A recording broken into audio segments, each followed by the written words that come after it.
இது வந்து என்னோட 5 விரல் வாழ்த்து சரியா. இந்த 5 விரலையும் வந்து நான் முதல்ல வந்து படம் வச்சுக்கிறேன். ஓகேங்களா?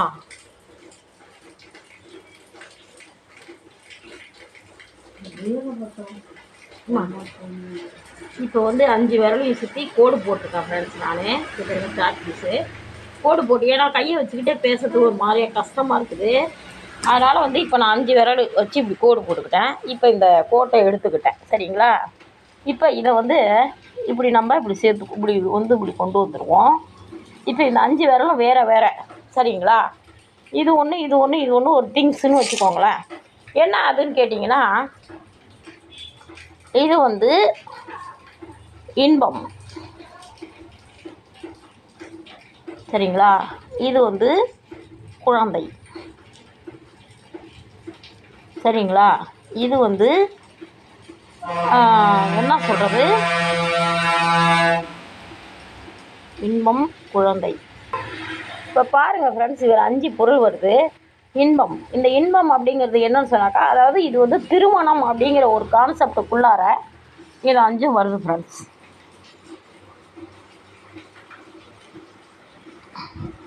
ஆமாம் விட்டாச்சு.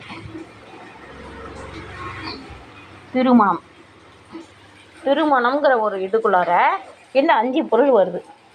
ஒன்று இன்பம், இன்பம்னா அதை தாம்பத்தியம், முழுமையான இன்பம் சரிங்களா. இது வந்து இது குழந்தை, இது வந்து என்னென்னா வாழ்க்கை துணை, இது வந்து என்னென்னா மன ஆறுதல், இது வந்து வயோதிகம். இப்போ இதில் வந்து 5 பொருள். இந்த 5 பொருளும் ஒன்றோடொன்று தொடர்புடையது அல்ல, ஒன்றை ஒன்று சார்ந்தது. இப்போ ஒன்றோடொன்று தொடர்புடையது அப்படின்னா என்ன அப்படின்னு நீங்கள் கேட்டிங்கன்னா, இப்போ நம்ம பூ கட்டுறோம். பூ கட்டுறதுக்கு நமக்கு என்ன வேணும், ஒன்று நார் வேணும், ஒன்று நூல் வேணும் இல்லையா. இப்போ பூவை கட்டுறதுக்கு நாரோ நூலோ வேணும். அப்போ பூவும் நாரும் என்ன ஒன்றுக்கு ஒன்று தொடர்புடையது. இப்போ மல்லிகைப்பூ கட்டுறோம், கனகாம்பரம் கட்டுறோம், ரெண்டும் ரிலேட்டட். கலர்ஃபுல்லாக கட்டுறதுக்கு ரெண்டும் ரிலேட்டட். இது ஒன்றையோடு ஒன்று தொடர்புடையது சரிங்களா. ஆனால் இந்த பூ வாசனையாக இருக்குமா, அந்த பூ நிறமாக இருக்கா, ஃப்ளவராக இருக்கா, அண்டு வந்து பெர்ஃப்யூமாக இருக்கா, வாசனையாக இருக்கா அப்படின்னு சொல்லி பார்த்தோம்னா, அந்த பூவோடு இணைந்தது அந்த வாசம் இல்லைங்களா. அப்போ அந்த பூவுக்கு உள்ளார இந்த நறுமணம் இருக்குது. இது வந்து சார்ந்தது, பூங்கிறதுல சார்ந்தது இந்த நிறமும் இந்த மனமும் அப்படிங்கிறோம் இல்லையா. இப்போ இது போல் நான் வாழ்க்கை எப்படி பார்க்குறேன் அப்படின்னு சொன்னால், ஒரு பெண் ஒரு முழுமையான ஒரு திருமணம் அப்படிங்கிற ஒரு வாழ்க்கை. இப்போ சில பேர் திருமணம் ஆன உடனே டிவோர்ஸ் ஆகிடுது, சில பேர் கல்யாணம் ஆன உடனே பிரிஞ்சிடுறாங்க, சில பேர் வந்து வேறு மாதிரி ஆயிடுறாங்க, சில பேர் வேறு பேரோட போயிடுறாங்க, சில பேர் இறந்து போயிடுறாங்க. இத்தனைக்கு என்ன காரணம் அப்படின்னு கேட்டிங்கன்னா, முதல் வெற்றி, ஒரு திருமணத்தில் முதல் வெற்றி அப்படிங்கிறது நல்ல தாம்பத்தியம் சரிங்களா. ஒன்று, இந்த நல்ல தாம்பத்தியத்தில் இருந்ததுன்னா அடுத்தது பிறக்க வேண்டியது ஆரோக்கியமான குழந்தை. இந்த ஆரோக்கியமான குழந்தை இரண்டாவது. இந்த 2வது குழந்தை சரியாக போச்சுன்னா வாழ்க்கை துணை, மனைவி என்ன விரும்புகிறாங்கன்றத கணவன் புரிந்து கொண்டு அவர்களுக்கு அனுசரித்து வாழ்வது, கணவன் என்ன நினைக்கின்றான் என்பதை மனைவி புரிந்து கொண்டு அவனை அனுசரித்து வாழ்வது, இது 3 சரிங்களா. இந்த 3வது விஷயம் அமைஞ்சு போச்சுன்னு சொன்னாலே இங்கே மனம் ஆறுதல் அப்படிங்கிறது தானாகவே வந்துடுது ஃப்ரெண்ட்ஸ். 3 கூட்டா 4 தானாக வந்துடுது சரிங்களா.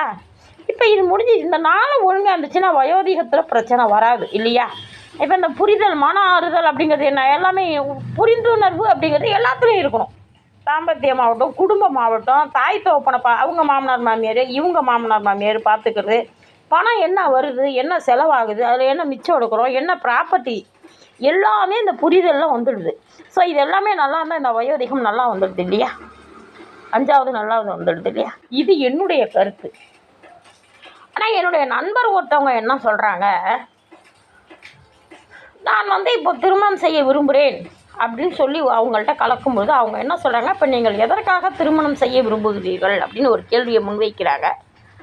நான் சொன்னேன், எனக்கு புரியல, நீங்கள் என்ன கேட்குறீங்கன்றது எனக்கு புரியல, திருமணம்னா எதுக்குன்னா எனக்கு புரியலைங்க அப்படின்னு சொன்னால், அவங்க தான் இப்படி கையை கீழே வச்சு அவங்க தான் இப்படி சொன்னாங்க, ஜாலியாக இருக்கணும், சந்தோஷமாக இருக்கணும்னு திருமணம் செய்கிறீங்களா, இல்லை குழந்தை பெற்றுக்கணும்னு திருமணம் செய்கிறீங்களா, இல்லை வாழ்க்கை துணை வேணும்னு திருமணம் செஞ்சுக்கிறீங்களா, மனசு ரிலாக்ஸாக இருக்கணும்னு செஞ்சுக்கிறீங்களா, இல்லை வயோதிகத்தில் ஒரு துணை வேணும்னு செஞ்சுக்கிறீங்களா அப்படின்னு சொல்லிட்டு கொஸ்டின் கேட்டாங்க.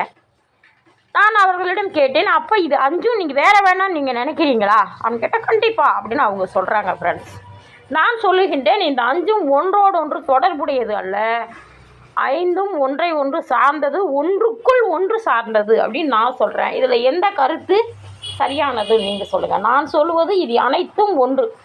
ஒரு பொருள் ஆண் அப்படிங்கிற ஒரு திங்ஸ் வந்து, ஒரு பொருள் வந்து, அல்லது பெண் அப்படிங்கிற இந்த இரண்டும் இருவரும் சரியாக இருப்பார்களே ஆனால், ஒழுக்க ரீதியாக, மன ரீதியாக, அறிவு ரீதியாக சரியாக இருப்பார்களே ஆனால் இது 5ம் ஒன்றாய் வரும் அப்படிங்கிறது என்னுடைய கருத்து.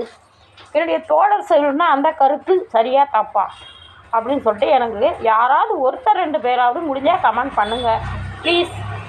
Okay, thank you.